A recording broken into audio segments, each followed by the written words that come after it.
time for the Lowco Sports Lowdown. Here are your hosts, Justin Jarrett, Wes Kerr, and Max Araj.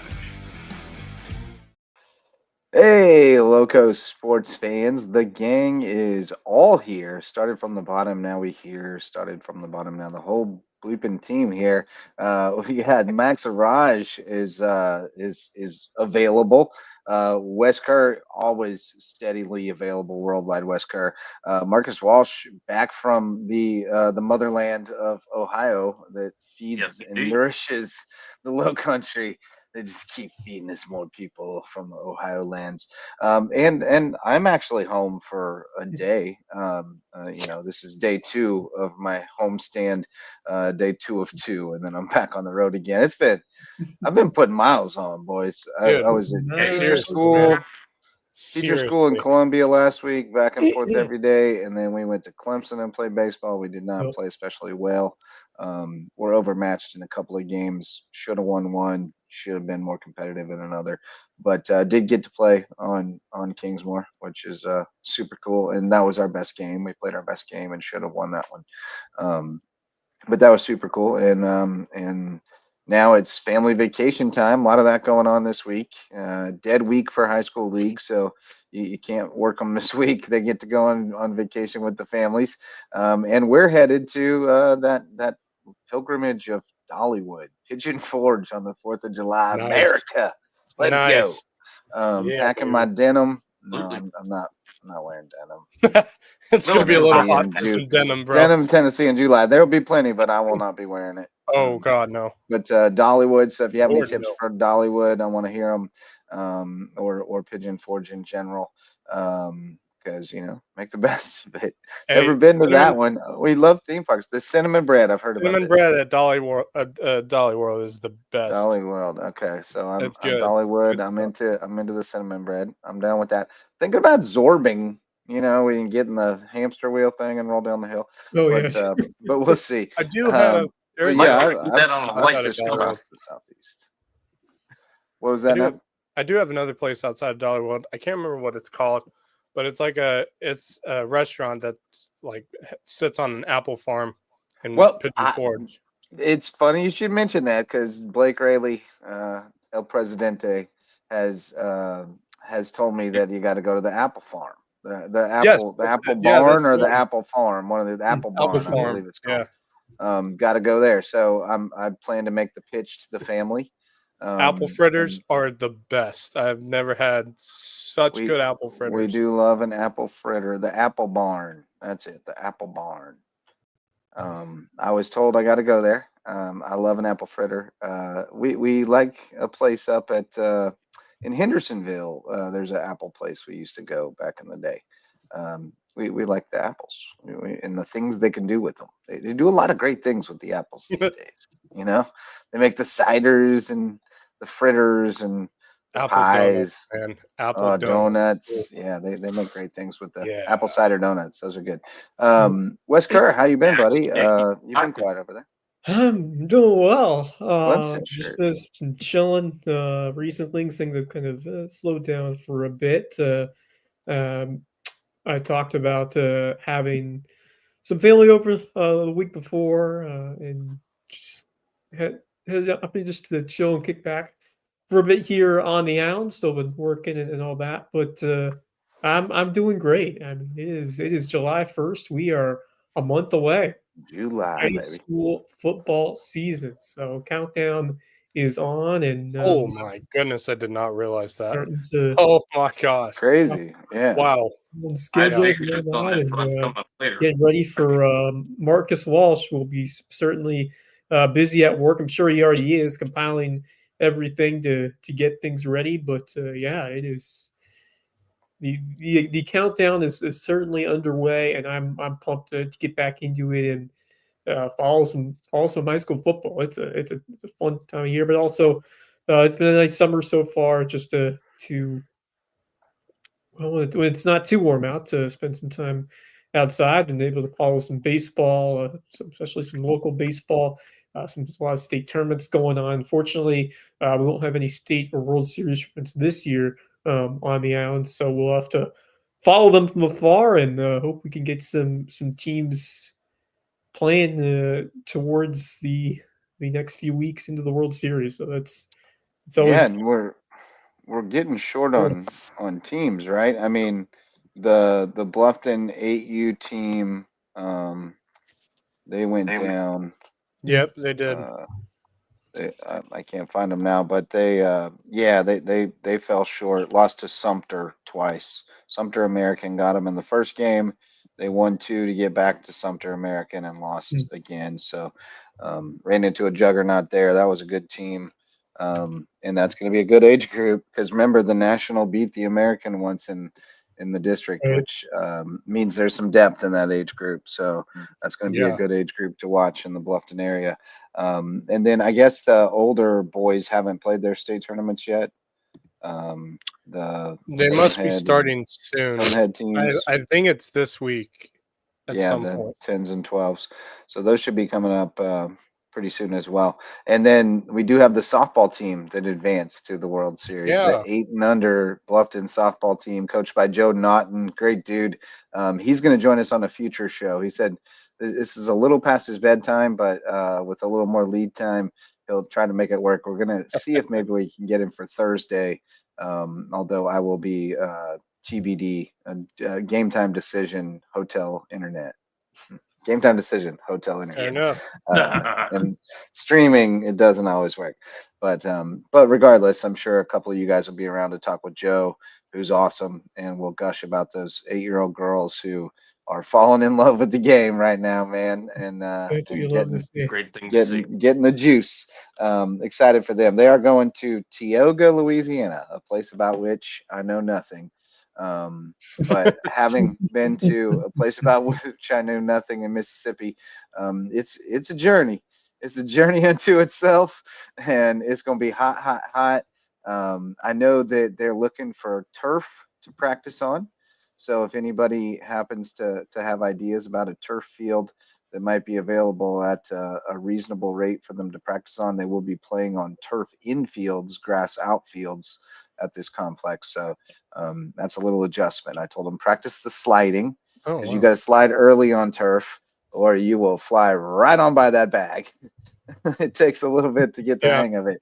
But they do have, I wanted to share real quick here. I've got it pulled up. They've got some fundraising opportunities coming up because having experienced this is quite a financial strain on your family.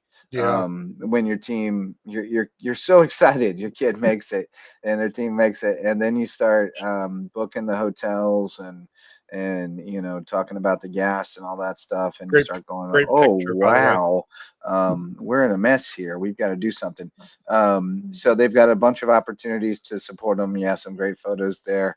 They're going to be at the farmers market tomorrow on Wednesday in Bluffton from 10 to 12, selling cookies and sweets in front of Marsha on the May. Nice. They also are accepting donations. They are looking for, goods and services that they can auction off, those kinds of things. Team sponsors, $300 and up. So any way that you can support the families, it does help. And, not all of them are in a position to be able to lay out for this sort of thing. So, because it happens unexpectedly, like you go to the state tournament and you're in a hotel in Orangeburg for 3 or 4 days. And then all of a sudden you're like, oh, guess what? In 3 weeks, we're going to Louisiana, just like we had planned. Your whole life gets turned upside down. Yeah, it's definitely the same thing for any age group. To be honest, the money becomes sometimes an issue, but that's great. But there's, I don't know, there's something about when it happens when you're 8, there's like, whoa, we didn't know this. We didn't know we were this good. How could we? Right. Like that kind of thing. And I imagine that's like it really hits you out of left field. Well, like, I remember it happened. Like, did you expect to make it in 21? When you guys won states and got to the we didn't win state in 21. Mississippi? I think we sort of did, but that was because the 8-year-olds had gone before us, right? So there were 4 or 5 guys on that team that had been on the 8U team that went before us. A bunch of them more had been on the team that beat them once in the district and went to state. So, you know, those guys had kind of been there before. And then by then we had all been playing travel ball for a couple of years. So there was sort of an expectation that, like, yeah, this group could do it. When you're 8, and nobody's really even played, like, these girls haven't played travel ball yet.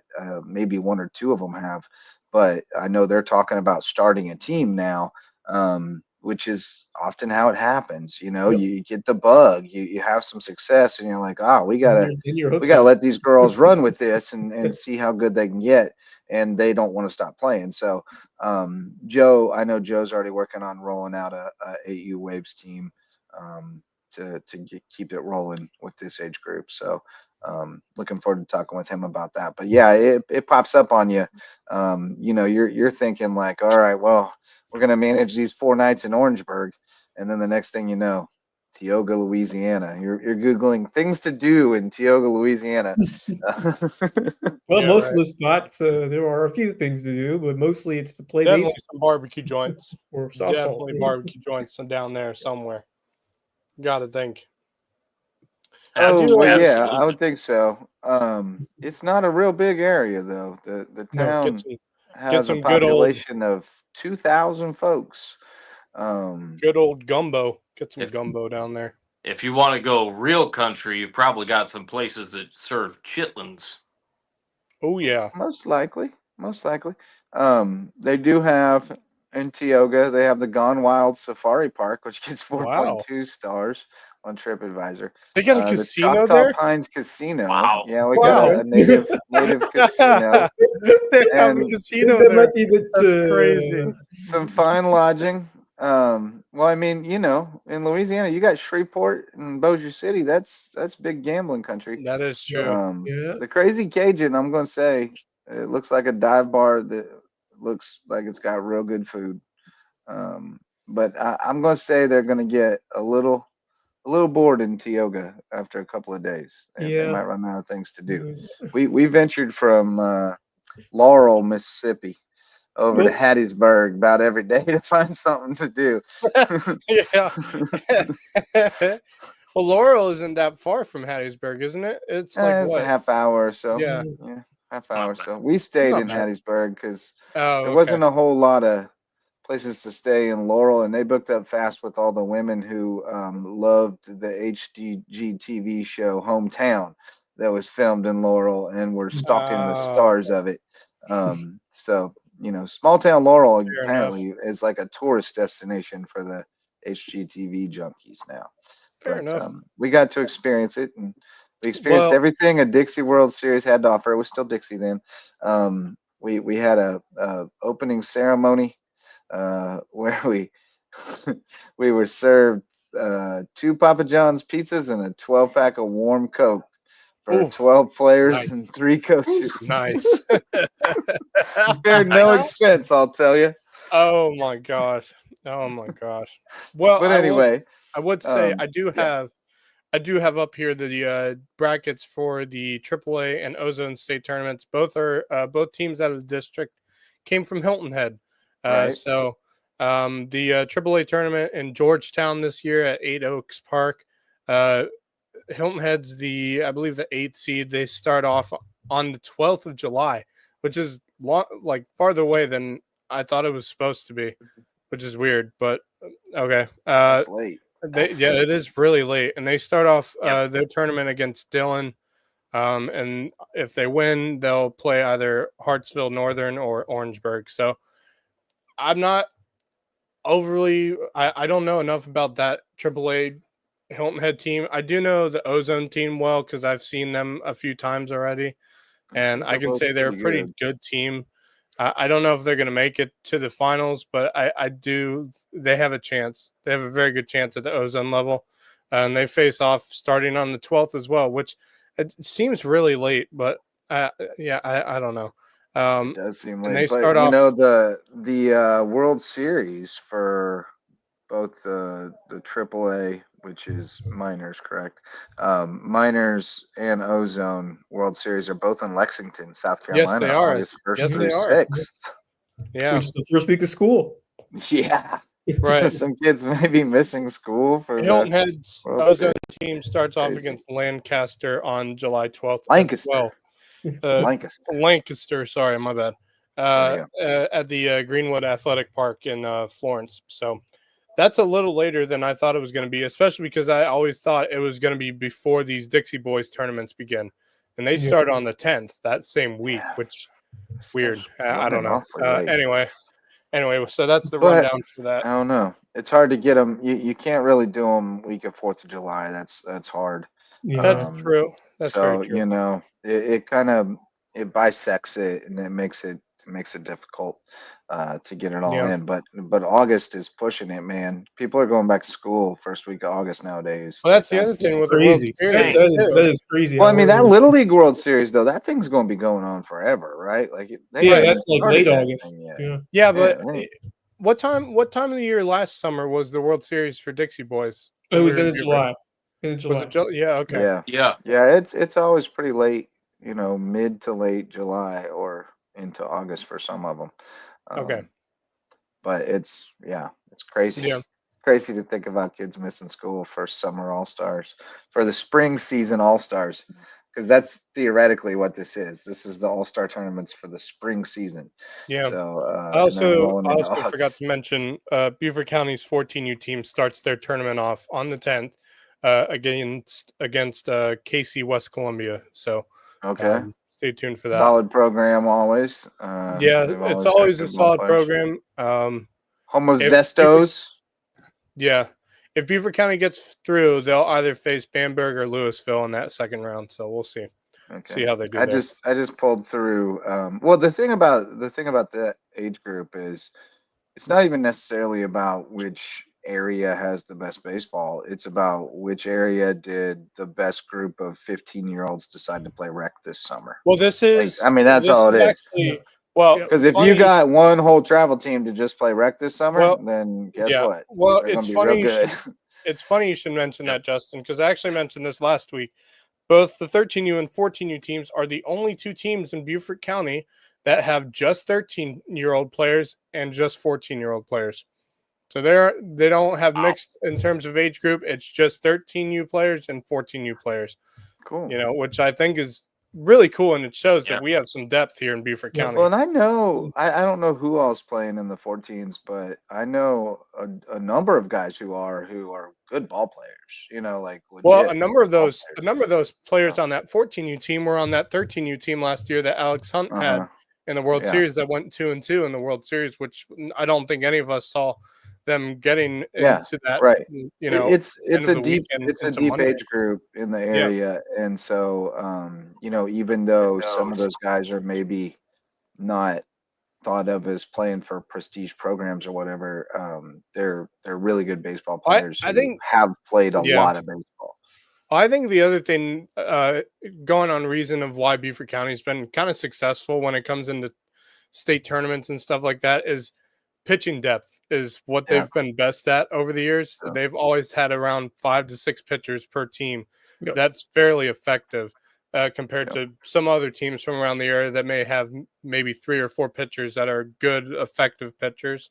So and I think that's a credit to the coaches in the area collectively for continuing to develop kids as pitchers, but I mean, even if they aren't dominant. Because I was there watching at a certain level. If you can just throw strikes, you can be effective, and so you just got to keep letting kids work and learn the craft. Yeah, and that's the thing. I mean, I was there for both these teams for when they had all-star tryouts earlier.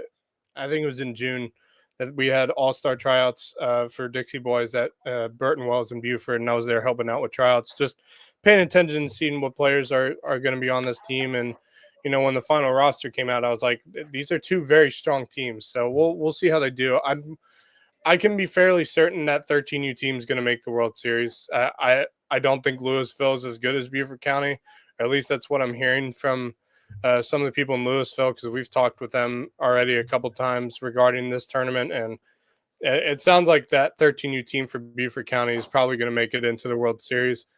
It's the 14U that obviously is a bit more hesitant on whether or not they can make it, but they have a good shot. So we'll see how they do come. Yeah, I'm looking July at 10th. their roster, and they got some ball players. They Chase do. Logan, Jack They really do. Zellweger, Jackson Carter, Kyler Almond, Logan Gray, Lucas Lynch, Nick Zurakowski, Ornaldo Schulis, Rawls Moore, Reed Bryson, excuse me, Russell Cooler, Vincent Ney, and Wyatt Sunday. I know 1, 2, 3, 4, 5, 6. I've coached 6 or 7 of those kids and know them personally, and then a few others I've seen play. So they got some dudes. Yeah, they're going to be they should be able to put up a fight in at this level. Again, there may be some juggernaut squad that has their whole crew. Well, like is Monk's Corner in it? Somerville is the one team I'm looking at in that 14U tournament. Somerville and who's the other one? Probably that Casey West Columbia team. They don't have Monk's Corners Corner in it. Look out, because they're good in that age group. That's the age of Landy Cox's boy. Well, so there's only one team that I have on this paper here in front of me that has not shown up yet on the bracket, and that's the District 9 team. I don't know if that's Monk's Corner or not. If it's not, then I would have thought Somerville and Monk's Corner would have been in the same district. Well, that's what I'm thinking. So I'm wondering where district. I'm gonna have to look this up while we do the show. But there's got to be somebody from the Florence area too, either Florence or Hartsville or somebody. I would think. Hartsville's not on here. Johnsonville, Sumter. Oh, Johnsonville's up that way. Yeah, Union, Westminster, Casey, West Columbia, Beaufort County, Louisville, and Bamberg. Okay, I was just up in Westminster. We played at West Oak High School 3 games. Nice. Passed through Westminster and the other little town, Oak something or other. I'm gonna look this up now. I kind of want to know. 2 tiny little towns up there that feed West Oak. But then West Oak, it was very interesting. West Oak takes all the way to the Georgia line, from Oconee, Pickens County line all the way to Georgia. So they got like a very rural district, but 3A, and nice little baseball facility. You wouldn't believe it, Max. They had more foul territory than Hardyville, and especially in the outfield. I'm sorry, I can't. No, believe in the that. outfield they had significantly more. They had almost as much behind home plate, not quite, but that's because they brought it in 15 feet all the way around. So they used to have 15 feet more. They must have had 60 feet of foul territory in the outfield. It was wild. That's crazy. Wild. Like you could have held a carnival in the foul territory down the outfield line. Yeah, it was wild. Well, we haven't shouted out our sponsor, Mickelson Law Firm, the original sponsor of LowcoSports, presenting sponsor of the LowcoSports Lowdown, and our all-star sponsor. They've been with us since the beginning, and they can serve you with all your legal needs. They'll be with you to the bitter end. If you have any legal trouble, Mickelson Law Firm, our official real estate closing attorney and presenting sponsor of our Hilton Head Christian Academy coverage. We love Mickelson Law Firm. Please call on them if you have those legal needs. What else we want to talk about tonight, boys? It's the dog days of summer. Certainly, I know we're all looking forward to football. Marcus, do you want to give us a little taste? You said you have a date for the WHHI Media Day. We do. We have a date. We have a location, and we have a time. I was at the station this morning, early this afternoon, catching up on a few things, including that. And actually, we have a shell of our schedule. We're going to try to do 8 games. I'm actually just kind of jotting down at the moment some of the matchups because they're loaded. Certain weeks there could be like 2 or 3 games played at the same time at various locations. Right. So we're trying to finagle that. We still need some information from Hilton Head Prep and Hilton Head Christian Academy, which I hope to get in the next couple of days. Well, they're waiting on Skiza. If I can, certainly before Thursday, and that's what I was telling Jessa. I said, Skiza operates on a whole different level. Skiza does. They take their sweet precious time with everything. Don't worry. Well, we are going to be having Media Day on July the 22nd, a little bit earlier this year, especially with the fact that the first game, correct me if I'm wrong, fellas, is August the 22nd with Bluffton and Whale Branch. That's the first week I of believe we have football as some I see Skeezer it, teams playing on the 15th, actually. and that Yes, could we even do. be. Hold on, I'm Again, gonna take a look real quick. I think we like Christian, to I think really try to Academy sell. plays the 15th, but yes, believe so. most teams the first week is the 22nd. And Right. all right, We- so do you have a location for Yes, that? and I'm going to get to that in a second. We definitely try to sell as much as we can. So we're looking to start calling games on September 5th with the Whale Branch at Ridgeland game highlighted. But we are going to be at USCB for Yes. Media Day. They are going to be Oh, our hosts, and we will Very be nice. in the rec center. Nice. That's Big awesome. nice. The Big code. props to Susan Green for setting that up. We got There you go. my guys over at Barbers of the Low Country as well that are going to sponsor our national anthem this year. Nice. So I'll be able to not only see my barber every couple of months, but call out Barbers of the Low Country once a week. Right. Well, There you actually, go. multiple times during the game. and Who whatnot. lined you up over there? We got a scorer or something, or got big Oh no, news? that was just for his big announcement that it's Oh, going to okay. be a USCB. Oh. Darius Felder's my guy. Oh yeah, Darius. Darius Darius the Felder's barber. been doing this head of hair for He's gosh, a good one. quite some time. Definitely I going don't on a need decade to or so. employ anyone to help So, with. all right, Yeah, you got yours I covered. have. handle that myself. Okay, so Christian Academy has a scrimmage on the 8th against Pinewood. But other than that, the next thing I see is their first home game on the 22nd. I do not see anything for the 15th. I Now, thought somebody plays. Yeah, I'll get down I'm to gonna that. check But JP2 real quick. Skeeza's schedules are not as easy to come by Well, I compared don't to think high they're school schedules. done So yet. a lot of teams just haven't posted their 'Cause- complete schedules. So Well, because Skiza schedules everything for everybody, right. so you don't I know who it is. It's get it all at JP2. once. Oh It's yeah, because JP2. JP2 they're plays doing on the it 15th twice again. on the road at Colleton Prep. Ooh. Oh, JP2 Start opens off- at Colleton Prep on the 15th. Yes, sir. Up in the Week good 0. old boys of Oh, it's Walterboro. week -1. Week negative It's one. week -1, boys. Week negative one, The boys. 15th, ladies and gentlemen. Then they're on the road at Lawrence Manning. God Week help them. Sub-Zero. I think we should call it week Sub-Zero. I like Sub-Zero. saying zero. Sub-Zero. Sub-Zero in the borough. It's not going to be Sub-Zero. It's going to be more like gonna be 90 plus scorching. degrees. It's gonna be wet. It's gonna be wet bub territory. I'm is what telling it's you gonna right be. now, I'm not going up to Walterboro for that game. It's too hot Boys, the outside wet for that bub one. says it's Ooh, too hot to play football. We'll have to get one of our Carlton Prep friends up there. That's I don't the know, goal. man. I hope That's the hope only we can game get. Well, as we in get the into football Lowco, I'll season, I hope probably we be can get rolling like a up. correspondent from every team, or at least from a good amount of teams. Because I know we have That'd be great. Stricklander over at Yeah, you can. at Henry. We have Jimmy over at Buford. Like we get like a Well, Jimmy frequently, if Buford's not playing, Jimmy will be at yeah. Colton. No, he'll You go. can Yes. He'll bet go on that. wherever. He's Yeah, got we'll get he's Jimmy got up there. connections at Colton. I will, Yeah, I he's will got say, deep if you ties. do want to check out JP2's football schedule, they have the whole schedule up on Max Preps already Oh, nice. for the Really? season. Yeah, So maybe which is Skiza weird has the because leadership? Hillnet Christian has not put up their schedule. I can't find it anywhere. The Interesting. only thing I've seen is they got a home football game on the 22nd. It's we'd I think just by thought now. Colton posted theirs, but then my You would think phone by died. July 1st we'd have all the schedules out. So, Yeah. Do you You would guys think? so, but Do you guys think sending Rip Ripley a message would be good old worthwhile? Rip. I love Rip. It's not a bad idea. He's good I people. th- I'll do that tomorrow.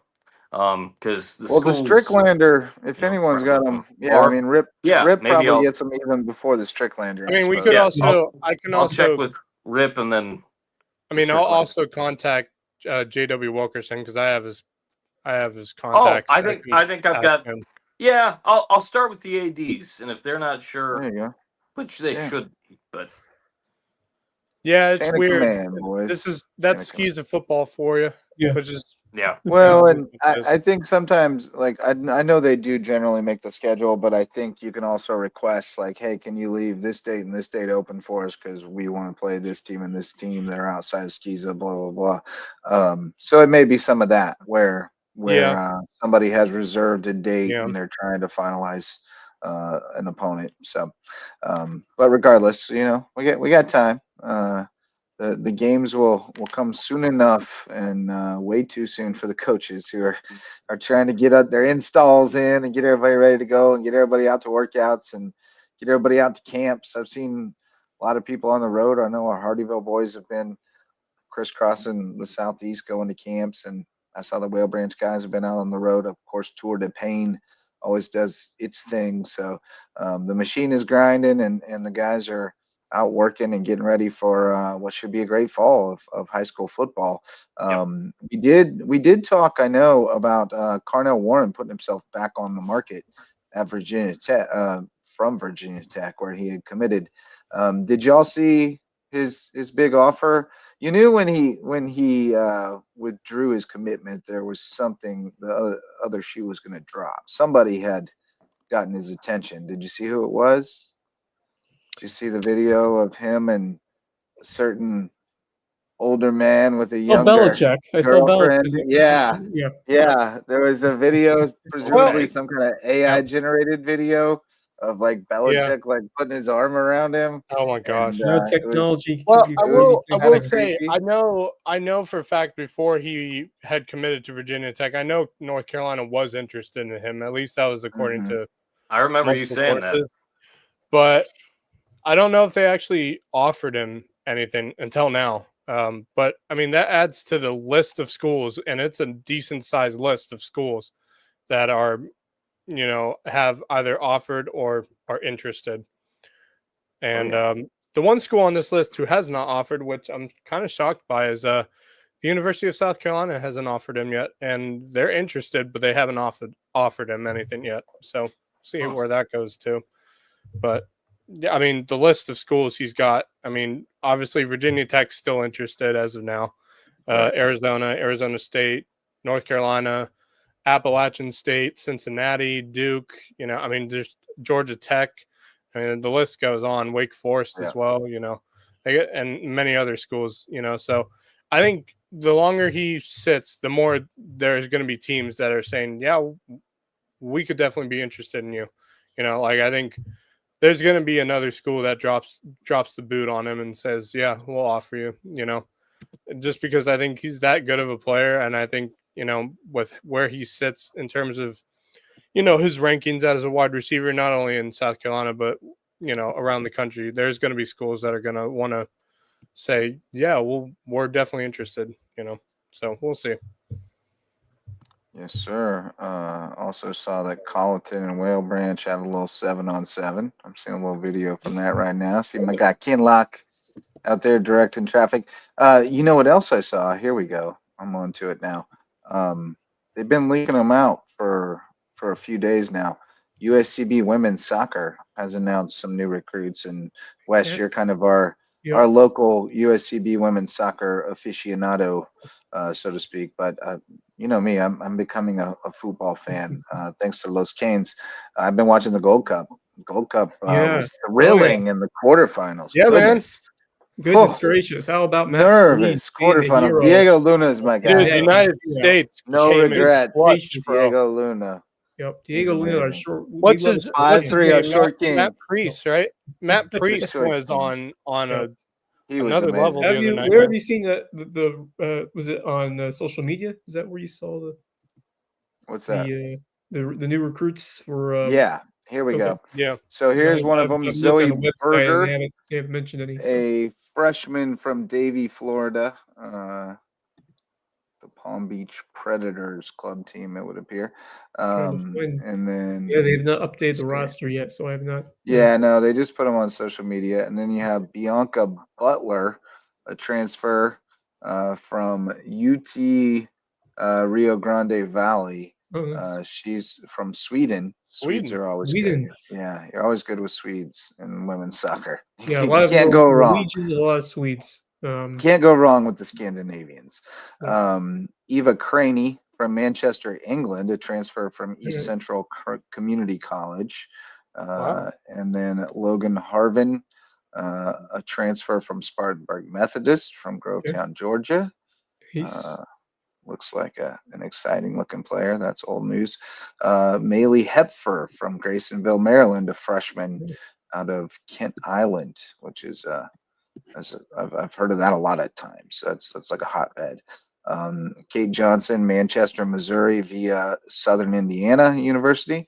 So another transfer. So a few pickups there for the I'm excited to see what Coach Gary Bowden will do in his first year at the helm, taking over the program and exciting things over there.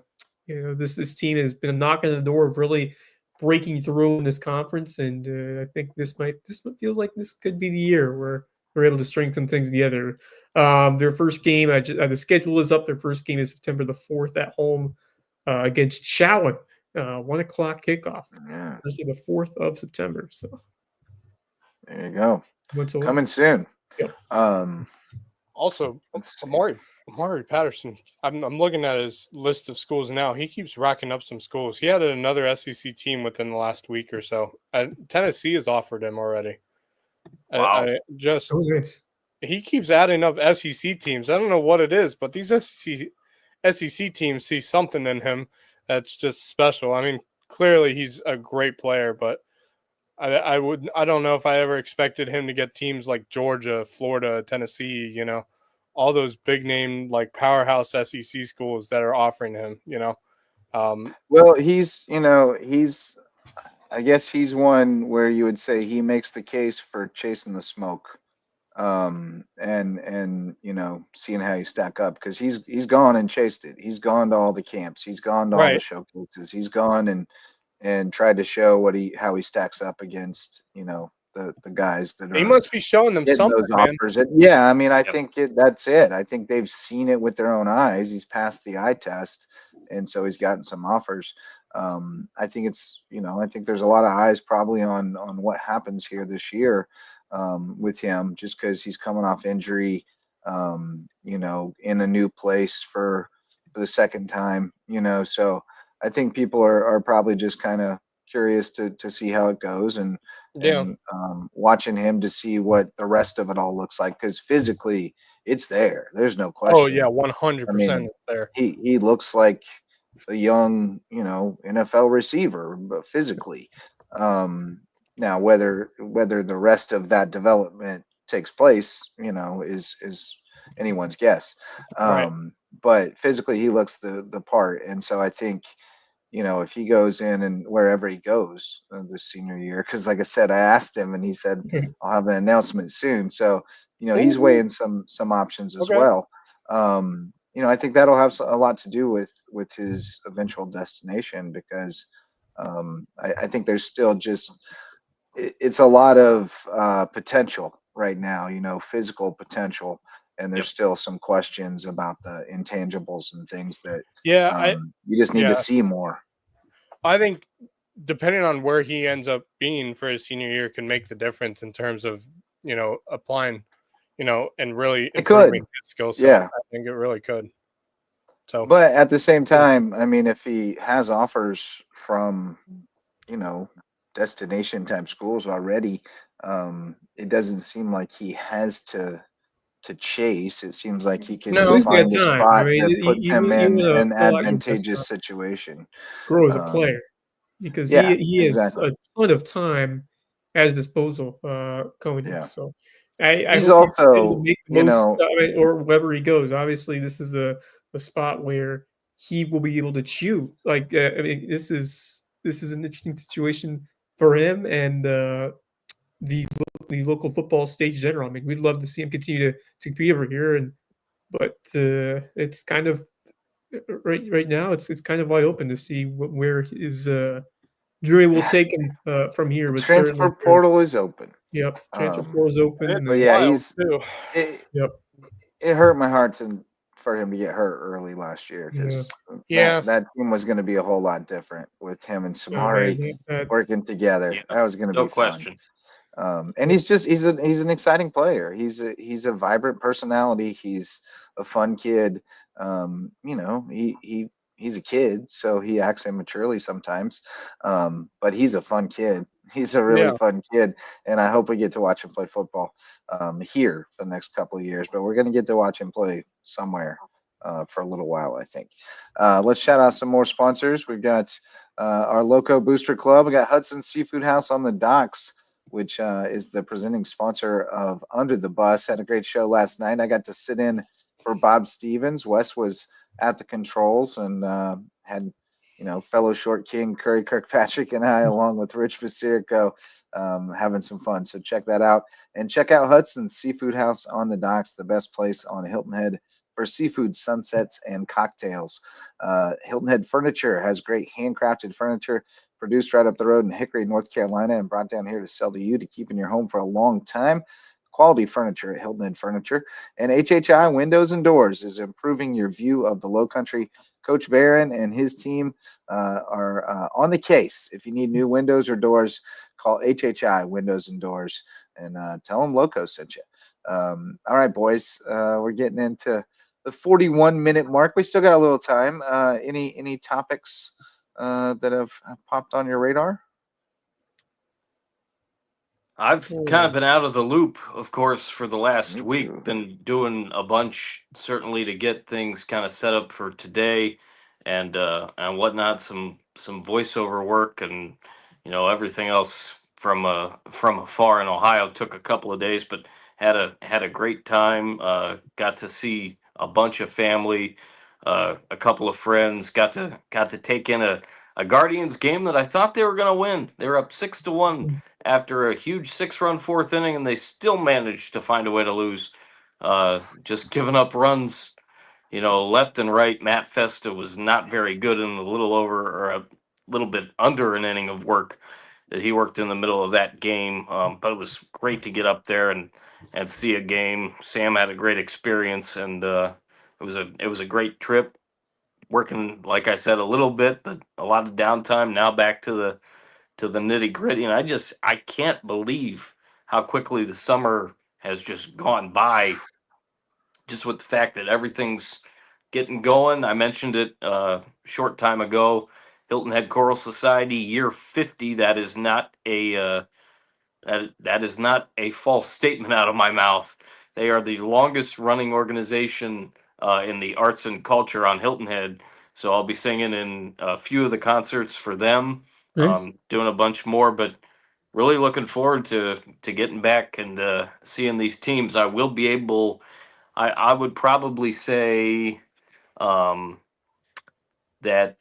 August 29th, figuring we don't do anything with our schedule to start it earlier than September 5th. If I am not calling a game, I plan on being at that Battery Creek JP2 matchup. That's the closest one I've got to my home that I could moonlight for you guys. But the way it's looking, I mean, with not starting right at the beginning of the year and then everything kind of being backloaded, going to be seeing a lot of games in a short amount of time to get to 8, or maybe I could even convince Jessa to get to 9, because we're looking at a bunch of really good matchups, I think, this year.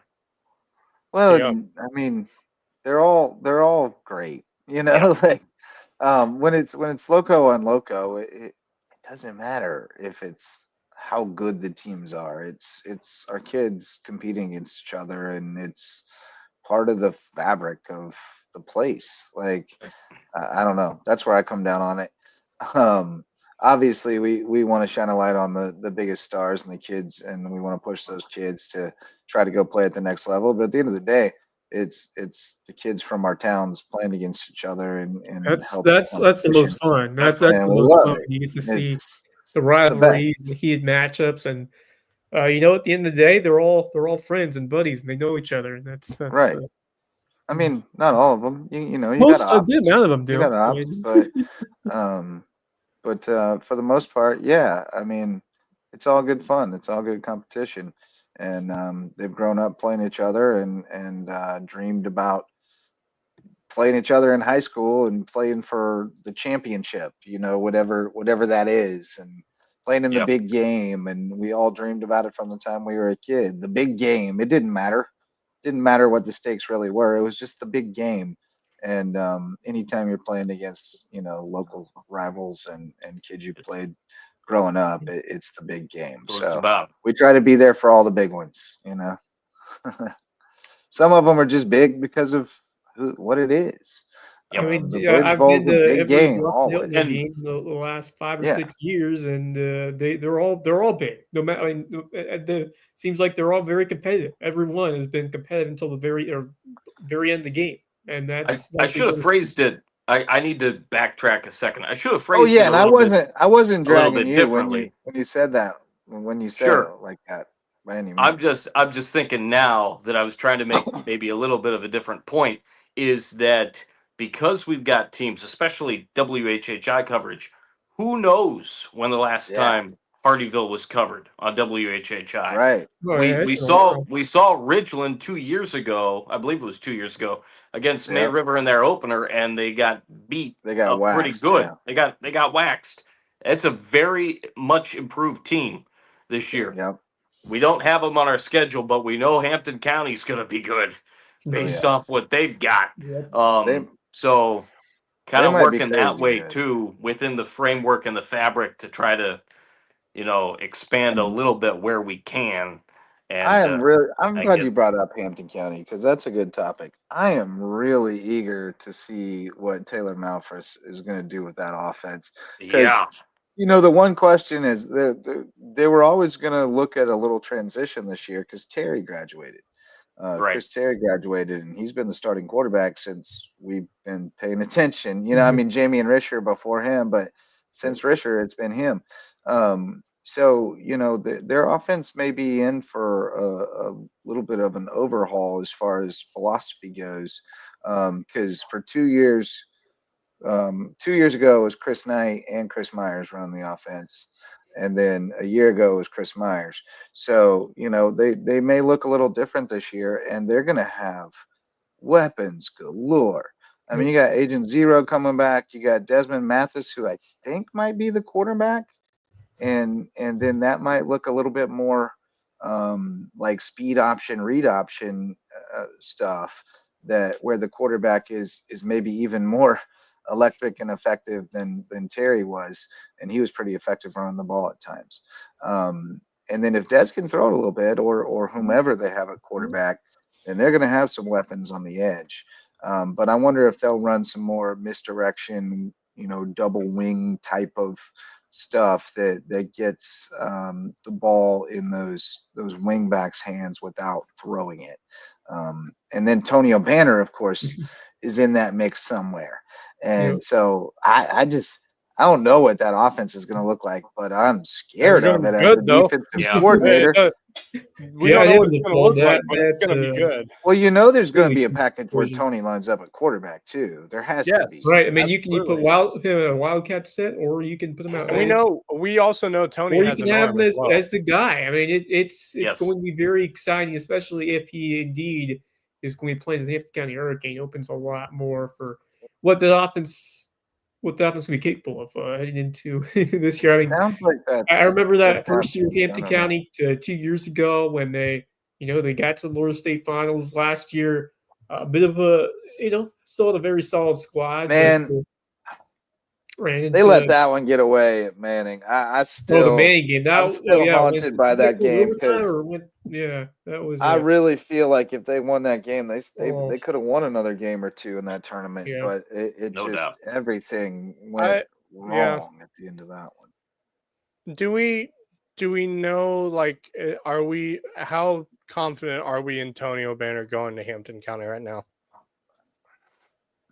I don't know. I mean, that's what everybody's said is happening, but Okay. I don't know that. That's what everybody I've talked to has said is happening, but I don't know it. I don't have it from. Well, I didn't know if he was going to stay at official. Thomas Hayward. But I thought he may go. But somewhere else. I was told he was working out with them, and that could be untrue. But if it's true, then he's more than there. likely, then like he's there, and because Hannah's not fooling with none of that. He's not getting any violations. So if he's working with him, he's there. But he's there. But me having been told that doesn't mean it's true either. Like I want to be very clear about that. I don't even remember who told me that at this point. But I hear a lot of things. Know, like that. I think that's the thing with the transfer portal is we want to know if it's like. Well, every year we've heard that Tonio Banner was going somewhere else. Every year. That's true. Like, but still, every year.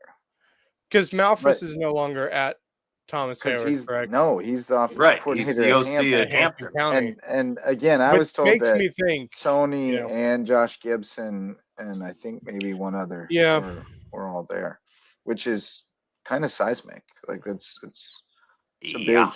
a big get. Hayward, I think Hayward's going to be awfully young. I think that's what I'm thinking, and I'm wondering if that's like one of the reasons Tony's decided he knows he probably. I mean, I think Thomas Hayward's going to be decent. I don't think they're going to be like they were last year, but I think they'll be competitive. Don't you ever doubt that program. They'll be competitive. They got tough kids and they got good coaches. And exactly. They play in a league where they can be competitive. With that alone, but it's going to be. I think the if Tony's at Hampton County, like you said, having a quarterback package with Tony at quarterback, I think is great because not only is he great as a running back, but he's got an arm too. I watched him, 2-3 times over last season. And I saw him throwing some footballs, and he can throw them, man. You got to respect it. You got to respect it. And so, I mean, you could do some crazy things, and Todd will get silly with it now. He might have Tony, Jalen, and Dez all standing next to each other back there, and I might be run them around a little Chinese fire drill and snap it, and we got guys going every which way, and he'll get funky with it. I think their main goal is taking down Barnwell this year. They want revenge against Barnwell 100%. Yeah, 100%. And then, I mean, they want it all. They want to get. And I think they can get it all. I really do think they can get it all. If Tony's on this team alongside Agent Zero, that's the difference. The rest of that team, I really do. You haven't seen another Skeeza player like him. He's just he's essentially too overpowered for Skeeza. I mean, he's. Oh yeah. Well, he was playing 1A. I mean, he's one of the most powerful Skeeza players. I mean, 1A football. I mean, nothing against him playing, and good for him and good for Thomas Hayward. They've been using him the last couple of years, but man, you just sometimes think kind of outgrew it. Imagine if he's playing for a football or 2A. He well outgrew it. He just kind of outgrew it. It just there were times where you watched it and you're just like, no, this is crazy. This is uncanny. This doesn't compute. What is happening right now? I remember when they were at home against Patrick Henry last year, and I'm standing next to Stricklander while I'm there. And all of a sudden Tony goes for a run and just trucks through like 3 kids, and he's just like, why is this kid here? Why is he playing football? Short king, by the way. Stricklander is a fellow short king, Marcus. We're here. We're holding it down for the short kings. Yes, we are. All right. Well, that ate up some time. Talking about speculating about who all might be at Hampton County, but it sounds like they're getting the gang together over there and could be special. Last round of sponsors, we got Base Hit Life, baseball and softball themed apparel. If you want to show off your style on the diamond and live your best base hit life, check out basehitlife.com. Dr. Ambrose Cole is our official chiropractor. You can find him at Rooted Living Wellness in Bluffton, and he'll get you feeling right, mind, body, and spirit. Reverence Wrestling Club is our official wrestling sponsor and presenting sponsor of the Lowco Grind. Barefoot Floor Care of the Low Country. Get your floors so clean, your feet will thank you. And Jay's Barbershop, the place to be in Ridgeland, whether you need a haircut or not. Go check them out and get you some tacos and horchata while you're down there. If you've not had horchata with your tacos, you must. It improves the tacos. Yeah, tacos over Ridgeland. You got to do that sometime. Certainly. And then go to Jay's Barbershop. I got some good tacos in the Villa as well. Burrito Express, excellent tacos. Yes, excellent. And many other places. But all right, boys, parting thoughts. Marcus, you want to kick us off tonight? big trade that the Cleveland Cavaliers made the other day with trading Isaac Okoro to the Chicago Bulls for Lonzo one Ball. Lonzo Ball indeed. Yes. So the Ball family coming to Cleveland, and that's going to be interesting. That'll be a circus in of itself. Yeah. Cavaliers especially when you got Jake and Logan Paul in Cleveland as well. Anyway. Yeah. Cavaliers need a little bit of extra muscle, a little bit of extra toughness, and we'll see if they end up getting it along the way. I mentioned the Guardians game that I was at on Saturday earlier. That was their lone good game that they had, for a while, but for like an inning, for sure, getting the 6 runs in the 4th inning. They were shut out Thursday, Friday, and then Sunday. Hey, Marcus. They were down 3-2 to your Cubbies at last check, JJ. I'm trying to find a score right now. Hey, Marcus, man, no no hard feelings. I feel your pain, man. I watched my Atlanta Braves lose to the Angels today 4-0. So I feel your pain. I feel your pain. Thankfully for the Cubs, Seiya Suzuki went yard, and I think the Cubs were leading the last 5-2, 2 outs. I'm excited to watch that Cubs team this year, man. They've been fun. Are they for real, or at least they look like they're in a good spot? They seem to be. I mean, I'm not gonna lie. Yeah. I mean, y'all know I'm a diehard. Y'all know I'm a diehard Braves fan, but I can't watch them this year. I've been watching the Cubs instead, because if I'm going to choose a team other than Atlanta, I'm going with Chicago, because for some reason when I'm not a Braves fan, I'm a Chicago Cubs fan, and it's just how it is right now. Seriously, I've always been the other way around. Cubs first, Braves second, and Royals. As a fan of the Red Sox, like I don't know. It just feels good to see the Cubs do well, because before 2016, obviously everyone was horrendous. Happy for them, but you just look at all the it was always like during my childhood, it was always cool to see the Cubs win, to see the Cubs do well, and Cubs are a feel-good team. Yeah. They're a feel-good team. Unless you're a fan of a rival. I mean, obviously, Cardinals fans don't view Cubs. Well, that's a completely different issue. And I hated the Cardinals more than I hated the Cubs, because the Cardinals were winning a lot when I was older, or younger rather. And they're pretentious. Yeah. They claim to be the best fans in baseball. Like, what? No, that's crap. That's a load of crap. That is a load of crap. Trust me, I've been to games there. They get fooled by pop-ups just like everybody else. Yeah. They don't know the game any better than anybody else. Because I got a lot of family on my mom's side that are all St. Louis Cardinals fans, and I'm just like, why? What's the point? I know y'all live 40 minutes from St. Louis, but why? You live in Illinois. Support the Cubs. Don't support the freaking Cardinals. Yeah, right. Down with the Cardinals. Down with the Cardinals. The Cubs appear to be legit. I mean, the most amazing thing to me is that going into the season, I thought the starting rotation was questionable. They lost Justin Steele right out of the gate, and then Imanaga was down for a long time. Right. And they weathered the storm and still have the lead. So, it feels like they're pretty legit, and they didn't go all in on payroll this year. So I'll tell you who's been fun to watch. Be in position to be able to make a couple of moves at the deadline. Armstrong. He's a dog. Kind of come out of nowhere. That dude's an animal. That is a beast. That dude's a beast. He's unreal. He's fun. They got him in a trade from the Mets. I'm trying to remember. Anything that makes as a Braves fan, anything that makes the New York Mets look like idiots, I'm totally down for. And that's why I'm loving Armstrong right now. Crow Armstrong is the best. He makes the Mets look. But no, they're a fun team. I mean, they've been assembling a good group of young guys for a while now, with Swanson and Warner, and Matt Shaw now coming up is playing good ball. Crow Armstrong, Ian Happ. They've just got a pretty good little crew, and then the catchers have been great too. Right. Carson, what's his name? It used to be a Red Sox.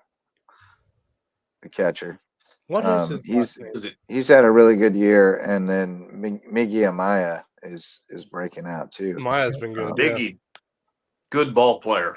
Yeah, he's solid. Great ball player. For sure. Why can't I think of that catcher's name? I can't either. I'm seriously, name I'm Carson drawing a something? blank. But he's having a great year for the Cubs. It's not Kelly, is it? Carson Kelly. That's Carson it. Kelly He used to is be a Red Kelly, Sox yeah. and a D-back. Tiger too, I believe. Yep. Was he? Well, he's been really solid. He's been a good pickup. And then, I mean, your bullpen is always crapshoot these days because everybody's got a couple of proven guys and then a bunch of young dudes who can throw 100. And you just don't know whose arms are going to hold up and whose head's going to hold up. But so far so good. They've got some old heads down there and some good young guys, and they keep winning ball games. So I'm trying not to get overly invested before the All-Star break. Well, this is the time to do it because basketball's over, hockey's over, football season hasn't started yet. So what else is there to watch except baseball? Exactly. It's that time of the year that baseball's always there for us. It's always there to deliver us from evil. Wesker, you got a parting thought? Yeah. Well, speaking of baseball, I do have one, I guess. Well, because it was something that has not happened in a long time, and there's several of these in baseball where you have something that takes place for the first time in decades, and you see that more often than you would think because there's so many intricacies and small little things in baseball that just don't come along very often. So it was last night, Wilyer Abreu became the sixth Major League Baseball player in history to hit both a grand slam and an inside the park home run in the same game. Wow! Last night. Wow, that is quite an anomaly. 6? That's crazy. That's insane. Nice. It's actually crazy. It's happened 6 times. Wow. It's insane that it's happened 6 times. 1958. That's insane. Roger Maris in 1958. Wow. Whoa. Well, inside the park home runs are you just don't see them exceptionally rare nowadays. They used to be more common in big yards like the Polo Grounds and stuff, where if you torch the outfielder, it could roll for a long ways. But to be able to hit, well, because the likelihood of a inside the park home run goes up the bigger the ballpark is. Yeah. So the likelihood of an out of the park home run goes down the bigger the ballpark Where is is. it? So to be able to, if you're a Red Sox fan, if you know Fenway, you know where the triangle is. Yeah. Where the ball can kind of slide its way in. And that's how you get triples at Fenway most of the time. Right. But the odds of getting an inside the park home run and a grand slam, because the odds of just getting up to bat with the bases loaded are pretty slim, and then hitting a home run in that situation, slimmer. And then you throw in the rarest of all baseball plays, the inside the park home run. And you have both of those things happen in the same game for the same player. Yeah. That's crazy. Insane to me that it's happened. Where was it, Wes? Where was the game at? In Fenway. It wasn't against Fenway. Cincinnati. Okay. That was the game where Chase Burns started in one-third of an inning. I mean, if I'm being honest, I only see like 2 places where that could like very likely happen, like best chances, and that is Fenway, and I think whatever the field is called now that San Francisco Giants play at. Yeah. Like I think those are like the 2 fields in Major League Baseball where you could actually have that happen. Colorado probably could give one up just because Colorado could be an if you get a funky kick there because there's so much room out there. But I mean, there's a lot of them that have weird anomalous stuff in the outfield. I think that's what I like about Major League Baseball is they got so many fields that just have some weird, quirky like designs and stuff like that. What happened to the Astros Hill in center field? With the pole, with the light. You know what though? Another one. You know what though? Clemson doesn't have a warning track. They have they got a hill going up that outfield. Yeah. They have the little incline. Upward climb that entire outfield. Yeah. Mm-hmm. It is special out there. Right. It's like right where the warning track would start, or maybe a little before. Right. Yeah. And it just goes a little. Up. Yeah. It's just a little grade, and so you can feel it change, and you're coming up to the fence, which is interesting. Very interesting. That doesn't have anything to do with Howard's Rock, does it? No. With the fact that it's on a hill. Yeah, I would think that football is on a completely No, and different. it's just a slight grade. It's just in lieu of It's a something warning you just track. don't see very often in baseball. Is that It's kind slight of a grade up outdated towards concept, but the it's fence. kind of cool actually. It's kind of Our cool. guys kind of liked it. It's a cool field. Because you can outfielders don't love warning tracks because you can lose your footing when you switch from solid footing to that gravel. Right. Can be a little tricky. Right. But all right, Max, you got a parting thought? I got two. Obviously, the first one is Happy Bobby Bonilla Day, everyone. Yes. Another $1.19 million going into his bank account, and we'll have like 10 or 20 more years of it. Yeah. Keep going in his bank account until 2035. He's going to be in his 70s when he stops getting paid by the Mets. He's going to be in his 70s. If we're being real, though, from a financial standpoint, this was a terrible contract decision on his part because the $2 million he got this year are not worth nearly as much as the $2 million he was getting at the start of this deal. So if he had gotten it all front loaded, he'd be way better off. Right. Unless he knew he was the type who would not invest it but spend it all, and so he thought it better to just get himself a little $2 million payday every year for a couple decades. Regardless, Bobby Bonilla's eating good tonight. You know, like he's doing okay tonight. Yeah. And he shares his happy day with my daughter who turned 12 today. She'll be 22 when the Mets stop paying Bobby Bonilla. Wow. Yeah, 10 years, 10 years from now. That's crazy. What else you got, Max? Actually, I got two more things. Also NBA trades. I don't know if you guys saw. Well, it's not really a trade. Miles Turner signed a 4-year deal with the Milwaukee Bucks, and at the same time, the same day, the Milwaukee Bucks have waived Damian Lillard. He is a free man. And can go anywhere he pleases. Free man with the torn Achilles. Yeah. How terrible is that? Shooter in the 2 league seasons with the Milwaukee Bucks, and they let him go just like that. So he's gone. Wondering where he's going to go next, being that he won't actually be able to play for most of next season. So that should be interesting. And then the other thing is the Atlanta Hawks have been on a tear during the offseason. They've just signed 2 more players today. Luke Kennard and Nickeil Alexander-Walker from the Minnesota Timberwolves that go alongside Kristaps Porzingis and the rest of the Atlanta Hawks left and right roster. Man, that roster is getting be a bit scary for the East. It's going to be fun to watch for the first time in years since 2021. I can actually say I'm excited to watch Atlanta Hawks basketball this coming season. He's getting excited. So don't get too much hope. Sometimes I can't find it exciting to watch Atlanta Hawks basketball because I know where they're going to sit every time, and they've done it for the last 3 years. I got into them for a minute when Coach Bud was there. I did. It was fun then. I enjoyed watching, Jeff T, Kyle Korver. I got into that. They were solid. Yeah, I tried to back them for a while, and then they fired Coach Bud, and I couldn't abide by that. Well, especially when they went on that run, that like 16 to 20 game win streak or something in the East to get them that seed, and then absolutely got annihilated by LeBron James and the Cleveland Cavaliers. So, but I mean, this is the first time since 2021 that I've actually been like excited to see a Hawks team play. Because if you remember that 2021 team, they got to the Eastern Conference Finals somehow, and actually kind of went toe to toe with the Milwaukee Bucks, who ended up winning the NBA championship. So I'll tell you what, I really don't follow as much NBA as I do college. I remember when Luke Kennard was playing for Duke. I recall.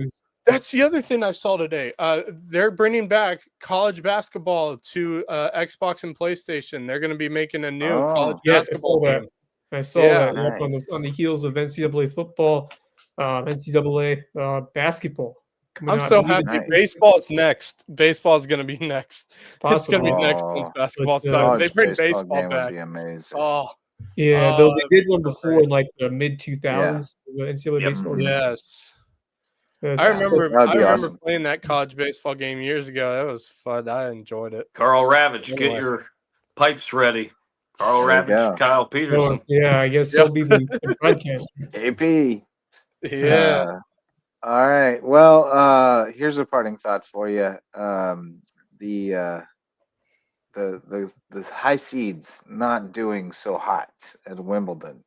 Jesse Yeah. Pegula, former Hilton Head Island resident Jesse Pegula, goes down number 3 seed on the women's side, as well as Coco Gauff down, both of them falling in straight sets. Both in the first round. And the men's number 3 seed Zverev, he goes down in 5 that's sets not looking great as well. So I will say though, on the big plus side, Emma Navarro won her first matchup in the Wimbledon at Wimbledon. So her second one is on the 3rd, I think. I don't know I think she's playing someone from Russia. That's all I know.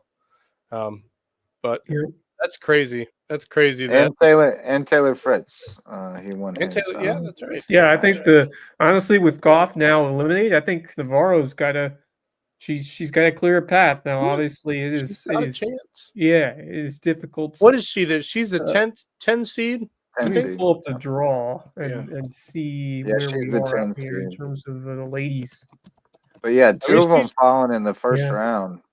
That is something you do not see very often. Here we go, Navarro. Which side of the draw is she on? Okay, is she the 10 seed? Okay, yeah. So yeah, I mean that's because Coco's on her side of the draw on the 2. Yeah, that's right. You got Pegula, and she's out. So the number 3 seed is out, and the 2 seed is out. She's got it right. So the top 2 seeds on her side of the draw are gone. Yep. She's got a chance. She's got a chance. Obviously, Sabalenka is probably will be the favorite at this point. Yeah. No doubt about that. But still, though, Emma Navarro has played well at Wimbledon before, hasn't she? I feel like she's done pretty decent. Name sounds familiar. Scored the quarters in the semifinals a year ago. That's right. Yep. That could be very interesting. I'm intrigued by that. Also, Djokovic was struggling at one point as well. In his first round matchup. At one junction. Yeah. He came out of it, I'm pretty sure. So Yeah, he was fine. He struggled in the first set, but then he got it under control. First couple of sets, but all right. Anything else, boys? We good to go? I think we're good. I think that's about it. But good talking with you boys. And again, I'm off on vacation for a few days, but we are going to try to figure it out. And I know that you guys will be able to run the show without me if I'm not able to get away. But good show tonight. We'll be back planning for Thursday night, but we'll let you know how it goes. And we'll see you on the flippity flop. Thanks to all of our sponsors, especially the OGs, Mickelson Law Firm. Thanks to everybody who showed up to listen or watch. For Marcus Walsh, Wes Kerr, and Max and Raj, I'm Justin Jarrett. Till next time, go Loco. The Loco Sports Lowdown podcast is a production of Lowco Media LLC and LowcoSports.com, an independent media outlet providing grassroots local sports coverage in the South Carolina Lowcountry. We are sustained by community support from sponsors and patrons like you. Get in the game with a monthly pledge of $1 or more at patreon.com/LowcoSports to keep us going and growing. Go Loco!